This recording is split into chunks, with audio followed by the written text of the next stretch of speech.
Welcome back. It is still Afrosport now in focus. There has been a lot going on at the FIFA Club World Cup in the last few days, but all the build-up has led to the positioning of the last 8 teams at the tournament, which means that all the teams left in the tournament are a game away, 2 games away from competing in the final, if they get to the final. Let's quickly look at the quarterfinal fixtures at the FIFA Club World Cup. It all starts with Brazilian club Fluminense taking on the only Saudi club left in the tournament, Al Hilal, following their historic win over Manchester City. Fluminense also did their part after they knocked out Inter Milan.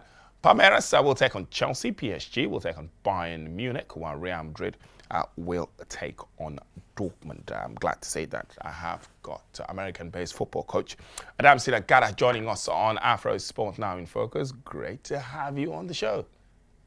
Oh, thank you, Tolu. It's great to be here. All right, so let's get into it very quickly. And the first thing is the story so far. There's been lots of talk around just how the weather has played a part at this FIFA Club World Cup, especially when you look at the fact that the European teams are coming off a very, very long season. Inter Milan finalists of the UEFA Champions League, they've been knocked out. Manchester City had a rocky season. They're also out of the tournament. What would you attribute those shocks to? Is it that the South American and Saudi teams they played are real good competitors, or did the weather also play a part? With what I've seen so far, the weather really played a major part in terms of some of these guys are not used to the kind of weather we're currently experiencing in the US, which is quite hot. And coming off a long season, I know Real Madrid played the 66 game yesterday, and Valverde has played 63 out of those 66 games, and that's a lot of games for these guys. And coming into the FIFA Club World Cup to also play some of these games, it's a lot of games for these guys. And in previous season they should be resting now. They should be be on holidays in Spain somewhere and on the islands relaxing, and now they're having to play a Club World Cup games. And you see, with some of these teams that have been able to progress in terms of European clubs, they have a lot of players in terms of they can actually make a switch, like a change in their starting 11, and they have a confident 11 to prosecute other games. And example would be Chelsea, for example. Chelsea could put out a new 11 different from an 11 that plays a previous game. So that helped a lot of these European teams. And you talk about experience also. For Dortmund, for someone like Dortmund who struggled yesterday, but they were able to pick up a 2-1 win. And same thing with PSG. PSG experienced, vastly experienced, despite the fact that Inter Miami had Lionel Messi. They were able to take the team apart in the first half, and in the second half, it was just a sprawl. All right, in terms of what the FIFA Club World Cup is looking to achieve, obviously, for the European teams, there's a lot of noise back home for them about the fact that it's maybe a needless tournament. Jurgen Klopp, the former Liverpool manager, said it's the craziest idea he's ever seen, which is a little bit over the top, if you ask me. But for the other teams from the other continents, the Club World Cup is a welcome development for them. Is it all bad as the Europeans want to paint it? Oh no, it's not. It's a great initiative because it tends to, like, I think one of the biggest thing is to improve the soft power of the US in terms of soccer, because it's a growing sport in the US. It's not as popular as basketball. So what they are trying to do with the Club World Cup is to also like bolster the game. In a few years from now, you see the US compete at various international tournaments, especially the World Cup, because what they are trying to do is build a structure for the game in the US, and this would also translate into other areas in terms of development of players to send out to clubs and all of that. The reason why some of these coaches are complaining is because they have a short time period from the end of the Club World Cup. The guys go on vacation and they get back for the start of the new season. But as coach, you're part of the management team. And these guys are making lots of money. If they're going to come on and complain about the structure of the Club World Cup, why is it happening? guess what? If they're not gonna say anything during a board meeting or a meeting with the management team, it means they shouldn't come out to talk about the Club World Cup in a negative light. Because guess at the end of the day, the club is making so much money. And I read from an interview where one of the organizers was like, because of the money the players and the agent are asking or requiring clubs to pay, they need to play some of this competition in order to earn revenues that goes a long way in helping the clubs. So it's great. The players are getting used to the weather because at the end of the day, they'll still come to the US for the World Cup. Say maybe in South America in general, because it's not the US, only the US hosting, but they still get to come to this climate. So getting used to the climate means, okay, they're getting used to the weather. They know what to expect. All right, let's leave that conversation for now and let's talk about the fixtures proper, starting with the first game involving Fluminense and Al Hilal. Al Hilal are the only Saudi team left in the competition. And for all the noise around the Saudi league, as it's been said that they just throwing a lot of money around, that victory over Manchester City in the round of 16 has gotten them unnoticed most definitely. Do you think they're one of the maybe dark horses heading into this crucial stage? I think so because they're well coached. It's a well coached team. You know, Simeone, Izagi is their head coach, and they have lots of experienced player. And I know Savage is there. Cancelo did a fantastic job against Man City, and Koulibaly, Ruben Neves. They have lots of experienced players who have played in European competitions against European club sides, and that would translate into how the team goes on to progress to play that game against Fluminense. But I'm looking at if they progress against Fluminense on Friday, they get to face Chelsea or Palmeiras. So that's a tough one. If they get to play Chelsea, it could be goodbye. You never know what to expect from Chelsea. Some days are great, some days are not. But I'd say the semi-final spot is a good one for the club. They must feel they've achieved a lot if they get to the semi-final of this competition. Without looking beyond Fluminense, they've also been on the giving end, if I could put it that way, of some really huge results at this Club Mhm. World Cup. But they also will fancy their chances, especially against Al Hilal. Oh yeah, because if I'm the coach of Fluminense, I'm like, guess what, guys?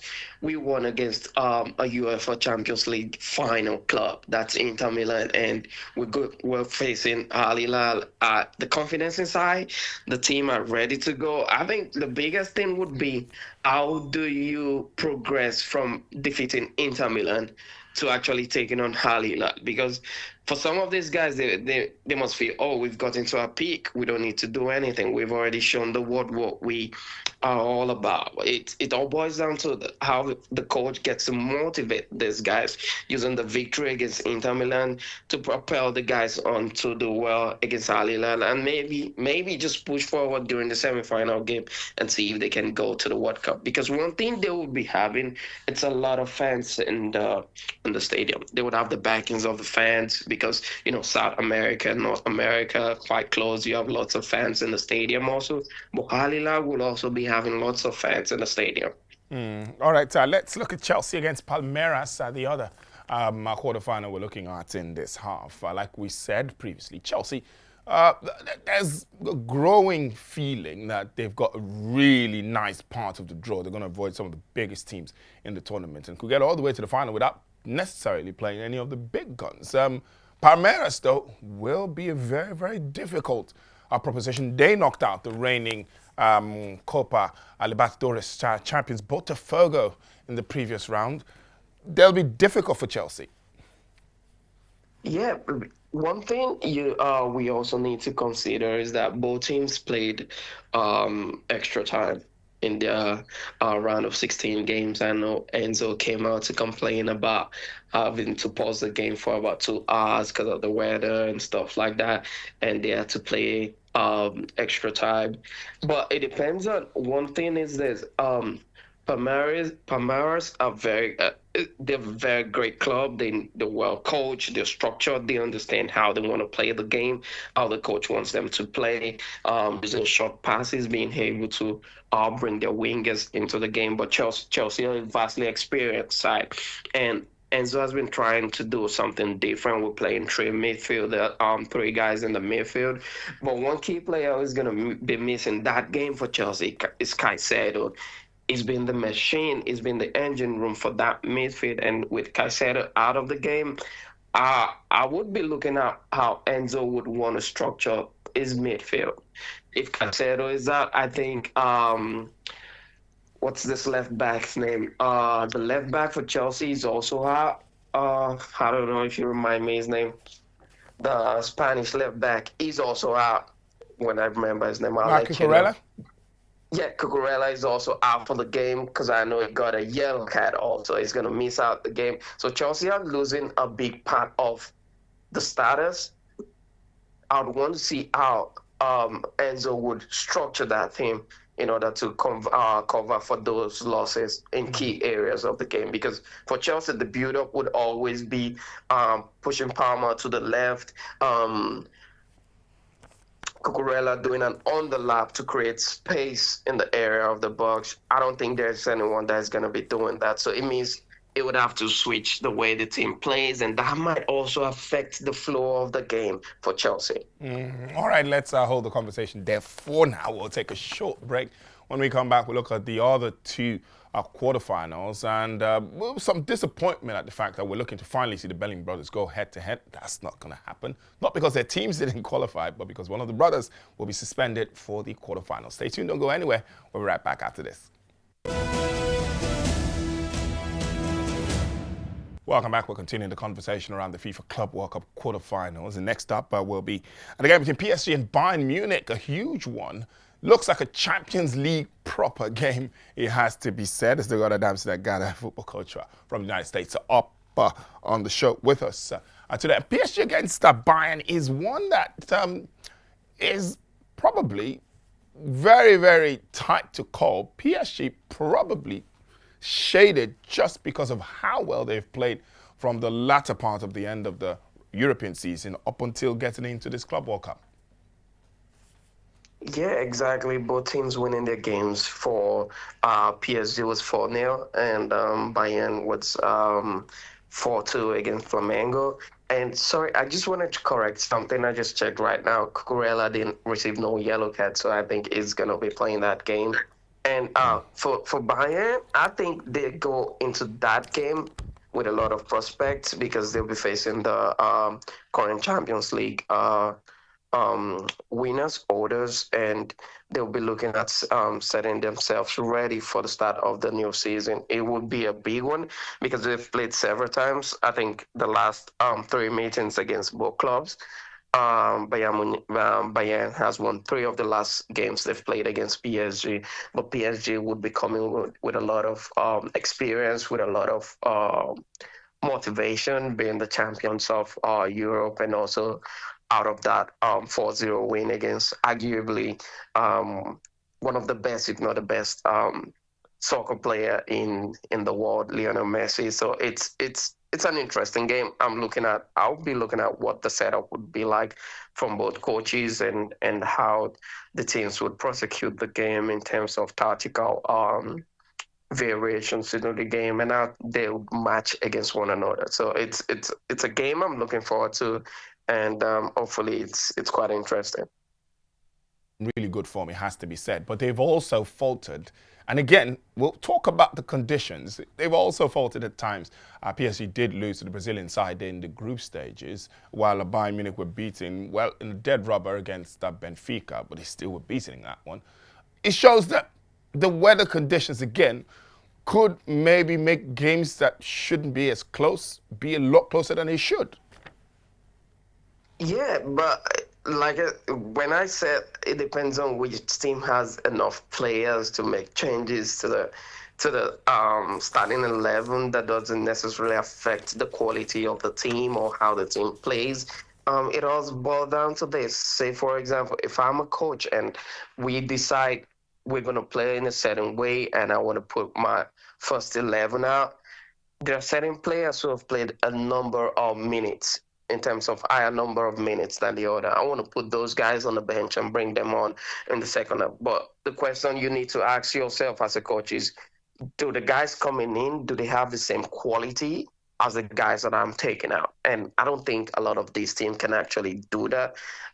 That is a lot of these teams in the quarterfinal, but teams you would expect to be able to do that would be Bayern Munich, PSG, Chelsea Football Club, with a large number of squad players. So I don't think the weather would be a big factor in this game. Maybe yes, the guys will be hot from playing that game at 11, so it's gonna be hot because it's gonna be 11 a.m. in the US when the game is played. All right, finally, but we all thought we'd see the Bellingham brothers go up against each other, Job and Jude Bellingham. But Job Bellingham got a yellow card. That means he will be suspended for the game against Real Madrid. Big shame. In terms of the narrative around the brothers, Real Madrid definitely go into this one as favourites. But on the new management, especially under Xabi Alonso, they've not particularly blown teams away at this Club World Cup.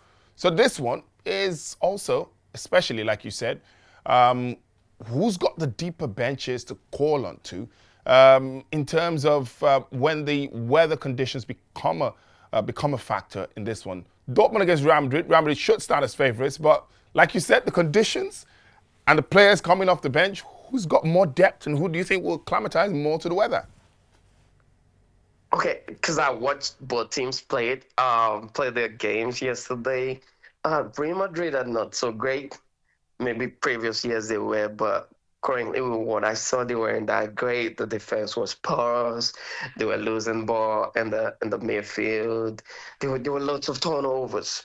And the same thing for Dortmund. Dortmund struggled yesterday, especially towards the tail end of the game, which was, you could see the fatigue was setting in. The guys were getting tired, and they lost concentration, and they would have drew that game and gone into extra time. I think for both teams, one thing they would be trying to do is avoid going into extra time.